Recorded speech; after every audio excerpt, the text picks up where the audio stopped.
Ya, Masya Allah, kita Ya, ucapkan syukron jazakallah khairan kepada Coach Bambang atas materi yang luar biasa. Masya ya, Allah, materi yang kedua tentang bagaimana merumuskan sasaran. Baik para peserta sekalian, kita masuk ke sesi tanya jawab untuk materi yang kedua. Langsung saja kami persilakan kepada para asatidzah dan ustadzat untuk memberikan pertanyaan dengan raise hand terlebih dahulu. Ya, kami persilakan kepada Ustadz Ahmad Syarifuddin, Wakil ya, Ketua 4 Stipa Makassar. ya, Tafadhal silakan. Ustadz. Ya, Bismillahirrahmanirrahim. Suatu wassalamualaikum. Terima kasih atas waktunya. Pak Bambang, mohon maaf ini pertanyaannya terkait dengan sasaran ya.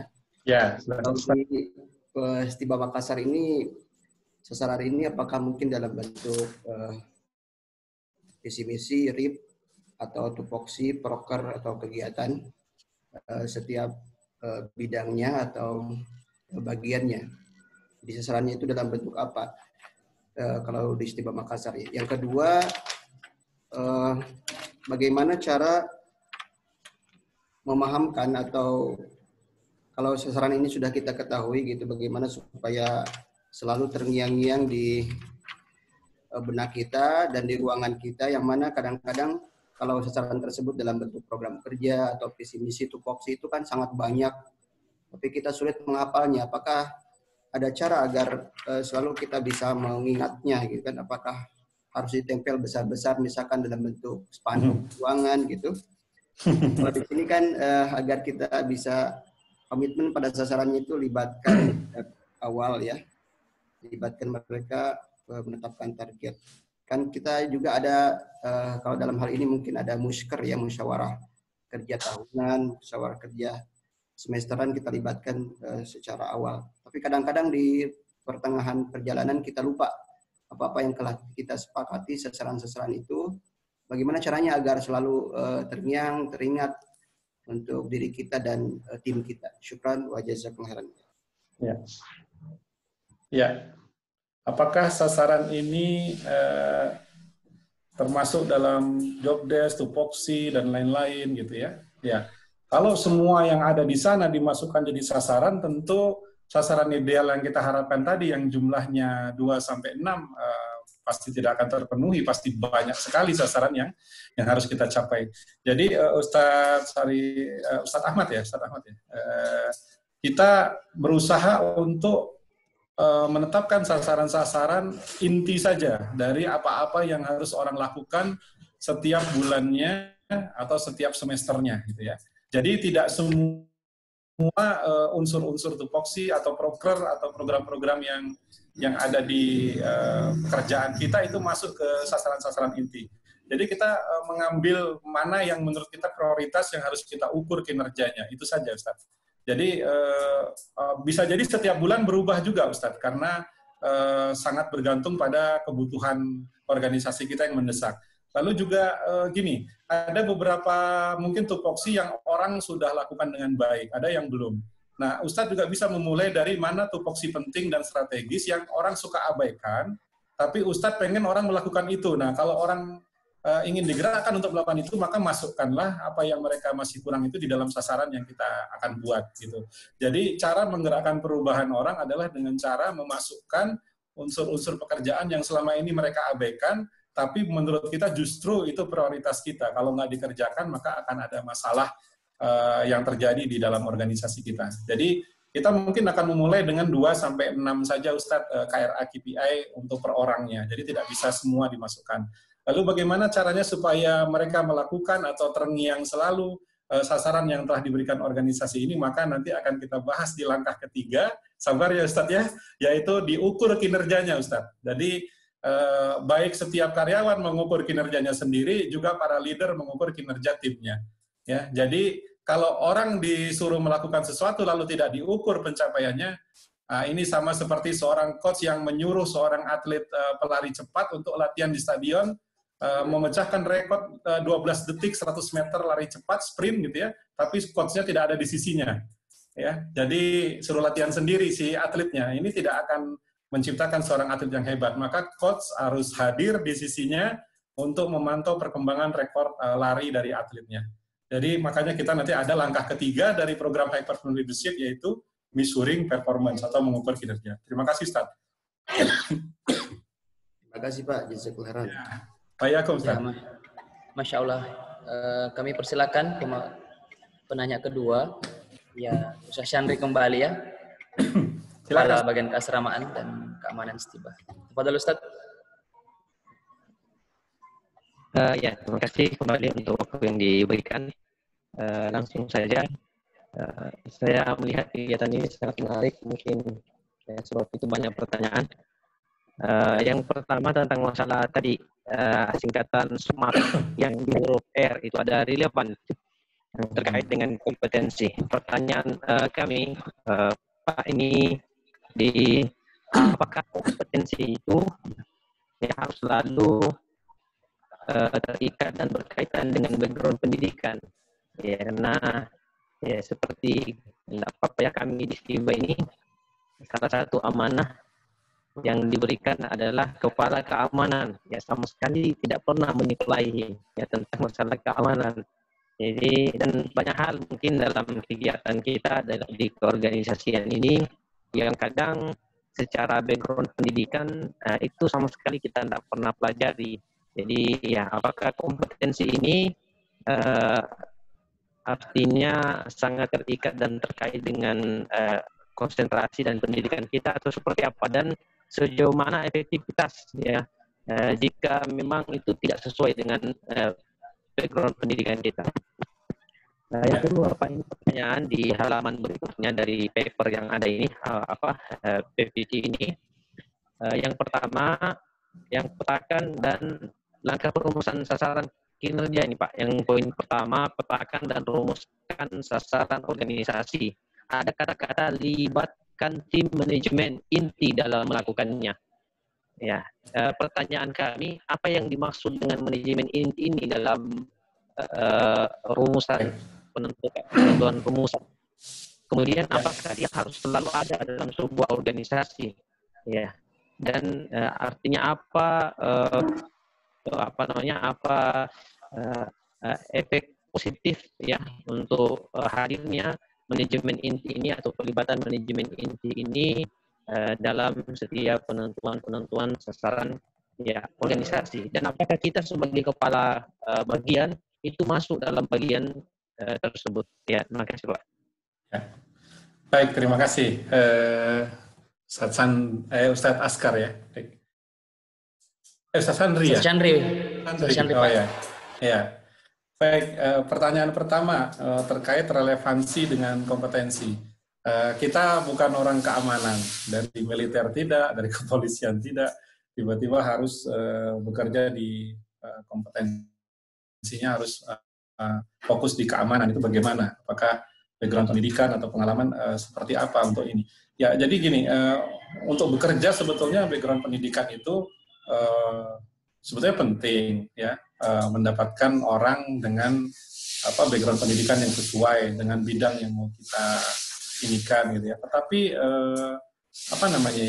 ada hal-hal memang di organisasi itu yang bisa dipelajari gitu. Jadi orang dari berbagai latar belakang pendidikan bisa untuk masuk ke sana. Contoh gini, kalau di Departemen SDM itu bisa dari sarjana hukum, bisa dari manajemen, bisa bahkan dari psikologi juga bisa bekerja untuk di Departemen SDM. Jadi berbeda-beda pendidikan itu bisa, karena kompetensi di manajemen SDM itu bisa dipelajari dan bisa dilakukan oleh orang-orang dengan background pendidikan yang berbeda tadi. Nah, mungkin Stiba memiliki pertimbangan bahwa untuk di bagian keamanan ini siapapun bisa selama dia bersiap untuk belajar terkait dengan aspek-aspek keamanan gitu ya. Nah, makanya untuk membenahi kompetensi keamanan ini, kalau memang kita belum punya pengalaman, berarti harus mendatangkan pelatih-pelatih untuk memperkuat kompetensi ini, gitu ya. Bisa dari tentara, militer, atau dari kepolisian, bisa seperti itu. Jadi kita punya standar keamanan yang baik untuk di Stiba itu sendiri, ya. Sehingga insya Allah itu kompetensi yang bisa dipelajari. Nah, tapi yang harus kita yakinkan terkait penetapan sasaran KRA dan KPI.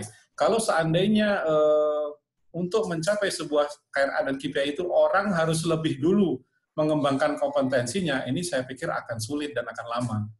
Ya, jadi harus ditetapkan KRA KPI yang bisa langsung dieksekusi orang tanpa mereka harus belajar dulu. Jadi untuk sementara, mari kita terapkan KRA KPI yang sederhana dulu aja untuk tim kita. Jadi jangan sampai yang bakal berat, yang membutuhkan proses belajar dulu, proses ini dulu gitu ya.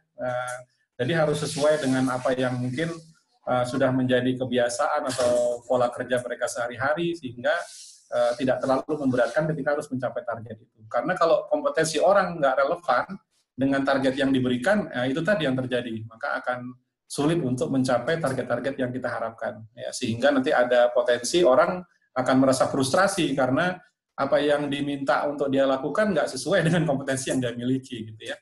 Nah, ini sebenarnya terjadi bukan hanya nanti di bagian keamanan, di semua bagian di STIBA bisa jadi seperti itu. Kalau kita memberikan target yang nggak sesuai kompetensi orang, maka akan terjadi terjadi bias gitu ya, seperti itu. Nah, kemudian yang kedua, yang dimaksud dengan tim inti untuk menetapkan sasaran organisasi itu siapa? Nah, itu adalah layer atau level 1 di struktur organisasi. Jadi kalau kita lihat struktur STIBA itu ada penasehat, lalu di bawahnya ada ketua ya, kemudian ada wakil ketua 1 ya, atau ketua bidang. Nah, itu sebetulnya ring satunya ya. Tapi bisa juga diputuskan misalkan mau dari bagian pengembangan mutu, pusat pengembangan mutu misalkan mau dilibatkan untuk menjadi ring 1, tidak masalah, sesuai dengan kebutuhan organisasi. Atau misalkan mau dari bawah, mau diambil dari bagian untuk ikut dalam pertemuan manajemen inti, itu tidak masalah juga. Ya, tapi memang untuk membuat supaya agar sederhana dan pengambilan keputusan bisa lebih cepat untuk penentuan sasaran organisasi ini, memang disarankan ring 1-nya betul-betul orang-orang strategis yang bisa sumbang saran, bisa memberikan masukan-masukan sebetulnya sasaran utama dari STIBA ini apa gitu ya. Jadi sampai di situ. Nah, tujuannya supaya nanti ring 1 ini bisa merumuskan sasaran-sasaran yang lebih fokus, karena mereka mewakili bidang-bidang kompetensi yang luas, yang banyak, jadi bisa memberikan sumbang saran saat penetapan KRA dan KPI organisasi. Nah, nanti kalau kepala bagian itu ikutnya dengan kepala bidang dalam menyusun KRA dan KPI di bagiannya masing-masing. Jadi di situ nanti dibimbing langsung oleh wakil ketua. Nah, insya Allah di minggu depan, dalam proses perumusan KRA KPI ini nanti insya Allah saya akan hadir sebagai fasilitatornya. Jadi yang akan memantau jalannya program perumusan sasaran ini dan juga memberikan masukan-masukan yang mungkin diperlukan oleh tim saat merumuskan sasaran yang ditetapkan nanti. Ya, demikian, Mas Sandri. Ya, Pak Sandri. Ya.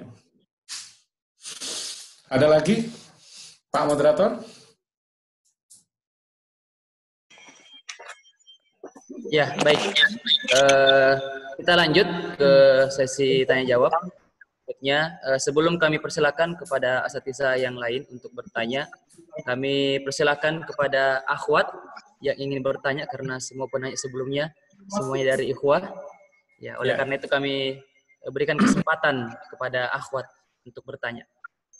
Silakan raise hand. Kalau ada dari akhwat yang ingin bertanya. Oh, mungkin di chat, periksa di chatnya Pak Moderator, ada? Kami periksa chat, ya, belum ada juga pertanyaan dari akhwat. Oke. Kami masih menunggu. Kalau memang tidak ada,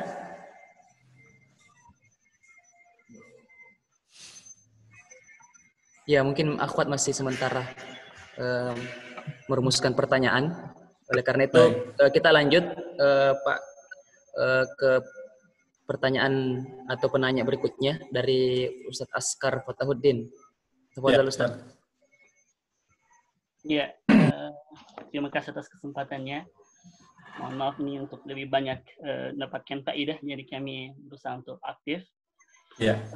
Pertanyaan yang pertama tentang perbandingan realitas yang ada terkadang Pak Bambang, bahwa terkadang perekrutan pegawai dilaksanakan sebelum menyusun tupoksi, sehingga setelah menerima pegawai tersebut, tupoksi baru kemudian disusun satu demi satu. Maka dalam hal ini butuh sharing dari Pak Bambang yang mana yang terbaik dari keduanya, menyusun tupoksi terdahulu sebelum merekrut pegawai ataukah orang yang kita butuhkan dalam tim kita, ataukah sebaliknya menyusun tupoksi dahulu baru merekrut. Yang kedua, Pak Bambang, terkait dengan langkah perumusan sasaran kinerja. Kalau kami ingin memetakan 1, 2, 3 di sini, satu adalah organisasi, yakni Renstrastiva itu sendiri. Terus sasaran setiap departemen adalah tupoksi yang telah disusun. Dan yang ketiga, sasaran individu atau KRI-nya atau KPI-nya adalah bagaimana si pegawai tersebut menyusun monitoring agenda kerjanya setiap hari. Maka berangkat dari hal ini sebenarnya yang ingin kami tanyakan tentang adakah pengaruh tentang efektivitas kerja seseorang terhadap job yang dia duduki. Misalnya, adakah batasan waktu sehingga sepantasnya si fulan ini sudah seharusnya direpres dari bagian ini untuk menempati bagian yang lain supaya efektivitas kerjanya tetap terjaga, atau paling minimal dia mendapatkan impuls baru untuk kemudian dia bisa lebih mengembangkan dirinya. Ya, makasih Pak Bambang. Ya, langsung ya. Baik. Ya, terkait rekrutmen. Nantinya organisasi terkait rekrutmen ya, kalau sudah diterapkan KRA dan KPI di dalam mengelola kinerja SDM kita, organisasi kita, pemimpin udah nerapin ini, maka nanti otomatis kita tidak mau lagi sembarangan melakukan rekrutmen. Maka kalau ada pertanyaan, tupoksi dulu atau rekrutmen dulu, maka yang paling betul memang tupoksi dulu. Ya, spesifikasi SDM yang kita butuhkan seperti apa, lalu nanti harus mengerjakan tugas-tugas apa, gitu ya. Baru setelah itu kita cari SDM yang menempati posisi itu sesuai dengan kriteria yang kita buat, gitu ya. Supaya apa? Supaya tidak ada lagi proses untuk pembelajaran yang terlalu lama, orang tidak langsung in atau tidak langsung masuk ke dalam pekerjaannya karena tidak sesuai antara background pengalaman dengan pekerjaannya yang nanti akan ditempati posisinya, gitu ya. Jadi akhirnya nanti organisasi kita lambat laun akan menganut pola organisasi modern. Organisasi modern itu begini, dia akan memilih siapa-siapa saja orang yang masuk ke dalam bus. Nah, setelah orang-orang terpilih ini kriterianya dapat dan masuk ke dalam bus, lalu di dalam bus itu mereka menentukan apa tujuan mereka ke depannya, apa visinya, apa sasaran ke depannya. Lalu setelah ditetapkan sasaran bus mau kemana, baru busnya jalan berangkat. Nah, kalau organisasi zaman dulu nggak begitu. Lihat pada penumpang nunggu di pinggir jalan, bus berhenti, naikin dulu semuanya, naikin. Nanti di tengah jalan, baru dikasih tahu visi organisasi kita mau ke sana. Ternyata di tengah jalan ada orang-orang yang tidak sejalan dengan visi organisasi, dia turun dari bus, gitu ya. Akhirnya buang-buang energi juga kalau dengan cara seperti itu. Maka mudah-mudahan kita bisa bertransformasi menuju organisasi modern, di mana orang masuk sesuai dengan apa yang kita butuhkan, ya. Itu mungkin Ustadz Askar. Kemudian yang kedua terkait dengan bagaimana kalau orang itu sudah lama menempati satu posisi, dia sudah tampaknya semua yang dikerjakan sudah berjalan dengan baik, sudah efektif, gitu ya. Apakah tidak ada kebosanan? Bagaimana kalau dipindah? Ya, itu metode-metode manajemen SDM itu bisa saja diterapkan. Jadi orang dipindah ke posisi lain. Tapi sebenarnya ketika kita sudah menggunakan pola penetapan sasaran seperti yang kita jelaskan dalam sesi ini, maka setiap orang harusnya bisa kita temukan tantangan-tantangan baru dalam pekerjaannya. Jadi tugas pemimpin adalah bagaimana membawa orang ke level kinerja yang lebih baik dengan memberikan tantangan-tantangan yang lebih tinggi. Bisa dengan misalkan ada proyek tambahan yang harus dikerjakan atau tugas-tugas atau fungsi-fungsi baru yang harus dilakukannya, sehingga terjadi work enrichment, ya, namanya pengayaan pekerjaan. Jadi orang itu bisa ditambah kapasitasnya dengan memperkaya hal-hal baru yang harus mereka lakukan. Apalagi kalau istilahnya dalam tanda kutip mereka udah merem nih, melakukan hal-hal yang mudah tuh istilahnya sudah tinggal merem karena udah jadi habit, ya, udah jadi kebiasaan. Jadi segala-galanya udah dia lakukan dengan cepat dan responsif. Nah, saat itu sudah tercapai harus ada tantangan baru, karena kalau tidak orang akan jenuh karena melakukan hal yang begitu-begitu saja, gitu ya, setiap harinya. Nah, makanya KRA KPI ini bagus untuk apa? Menantang orang mencapai target kinerja yang lebih tinggi di dalam pekerjaannya, ya, supaya dia bisa aktualisasi diri. Demikian Ustadz Askar. Ya, terima kasih. Ada lagi Pak Moderator? Iya Pak, kembali kami berikan kesempatan kepada akhwat. Jika ada yang ingin bertanya, silakan raise hand.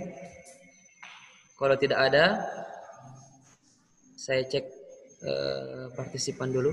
Oh ya, ada Ustadz Muhammad Taufan Jafri, insyaallah taala, wakil ketua 3. Tafadhal Ustadz. Silakan Ustadz.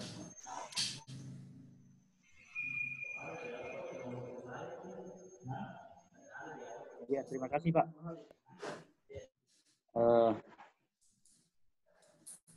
Pas tadi ada yang datang jadi pasang masker. Oh, baik Ustadz. Harus siaga. Pertanyaan kami Pak, bagaimana strategi yang baik, strategi yang bijak ketika sebuah organisasi itu dibentuk oleh 2 model kepemimpinan? Ada kepemimpinan. Didengar suara kami? Diulang lagi Ustadz, yang terakhir. Jadi bagaimana strategi yang baik ketika sebuah organisasi itu dibentuk oleh 2 model kepemimpinan? Ada kepemimpinan yang sifatnya terbentuk secara alamiah, mengandalkan intuisi, kekuatan karakter tadi. Ya, Ustaz. Kemudian ada kepemimpinan yang memang dibentuk oleh berbagai bacaan teori-teori. Ya. Artinya bagaimana efektif mempertemukan kedua kepemimpinan ini, karena terkadang ada friksi. Ya, kepemimpinan teoritis ini sangat mengandalkan pada bacaan-bacaan, teori-teori. Kemudian mungkin implikasinya tidak perlu atau tidak menganggap kepemimpinan yang sifatnya dari pengalaman tadi, ada kekuatan intuisi, ada wawasan yang lebih, artinya tadi kan Bapak bilang harusnya semua dilibatkan ya ketika merumuskan satu masalah.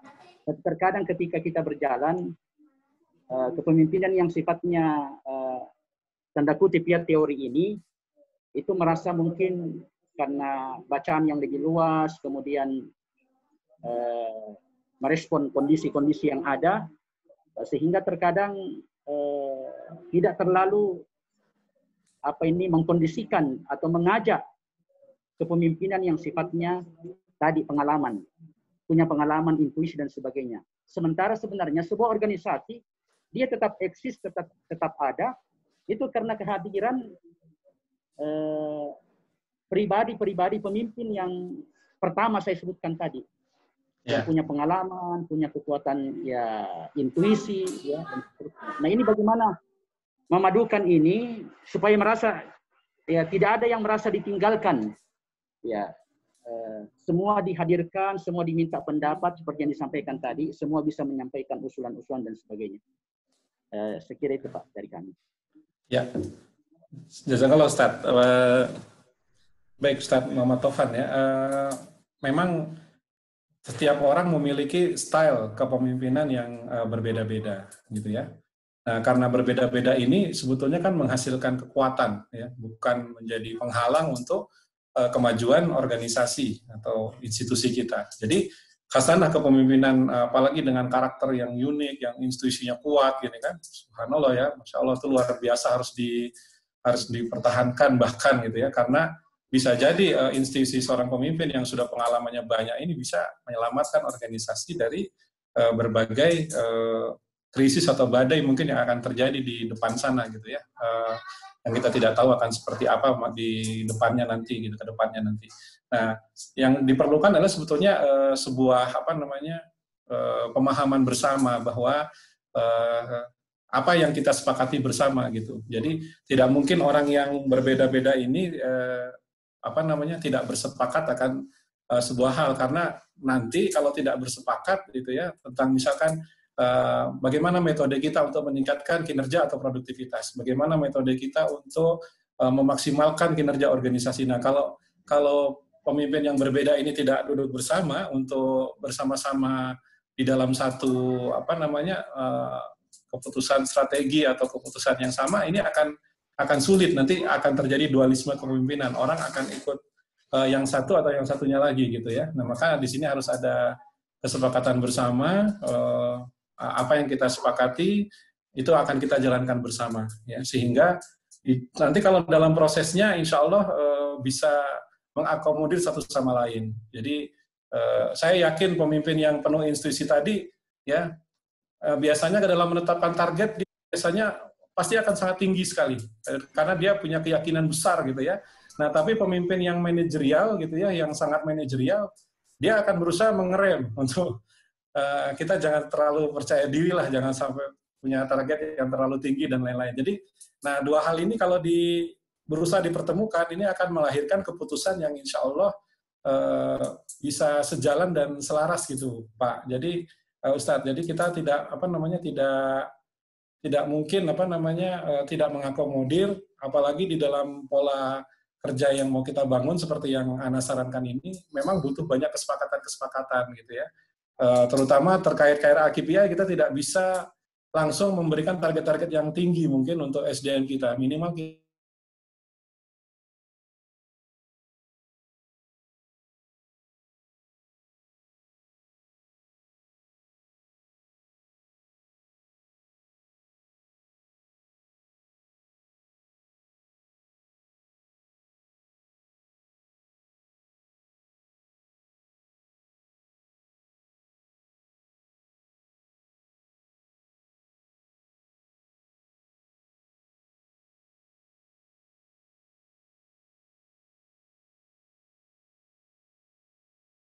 baik, tentu di dalam mencapai target KRA dan KPI ini akan ada kendala. Rasanya mustahil kalau tidak ada kendala. Satu, bisa jadi orang selama ini tidak biasa dengan penetapan target semacam ini. Jadi orang terkaget-kaget, oh iya, berarti saya sekarang kerja harus berubah nih, cara kerjanya harus lebih berfokus, lebih banyak produk, dan lain-lain. Kemudian yang kedua, secara kemampuan dan kapasitas, memang KRA KPI ini tujuannya meningkatkan kapasitas orang dalam bekerja, sehingga di awal-awal pasti akan mengalami ketidaktercapaian dari KRA KPI itu. Nah, tugas pemimpin, nah itu yang akan kita bahas di hari Kamis nanti. Bagaimana mereka meng-coachingnya supaya kendala-kendala pencapaian KPI ini bisa tercapai dengan baik gitu ya. Nah, nanti dari proses coaching itu, kalau seandainya memang tidak mungkin untuk orang mencapai target yang setelah kita canangkan, bisa saja dilakukan perubahan. Jadi targetnya diturunkan atau KPI-nya bahkan diganti, KRA-nya juga mungkin diganti. Tapi Ana rasa dengan coaching, insya Allah kita bisa membantu tim kita nanti untuk sama-sama mencapai target itu. Karena di dalam program ini, HPL ini, High Performance Leadership ini, pemimpin itu tugasnya bukan sekedar menetapkan target lalu meninggalkan timnya begitu saja. Jadi memang harus didampingi sampai timnya betul-betul bisa terberdayakan, mereka mampu bekerja dengan baik, ya. Nantinya tugas pemimpin menjadi lebih ringan karena mereka akan memecahkan persoalan-persoalan yang terjadi secara umum saja, ya. Karena secara orang per orang kinerjanya nanti akan jauh menjadi lebih baik setelah coaching, pemimpin melakukan coaching dan lain-lain. Ya. Begitu mungkin Pak Moderator. Ya. Ya, Masya Allah. Demikian sesi tanya jawab untuk materi kedua. Ya. Kita ucapkan syukur jazakallah khairan kepada Coach Bambang atas jawaban-jawaban yang luar biasa, insya Allah. Para asatidzah dan ustadzat peserta workshop HPL Istiba Makassar, sebelum masuk ke materi yang ketiga, kita akan menyaksikan persembahan nasyid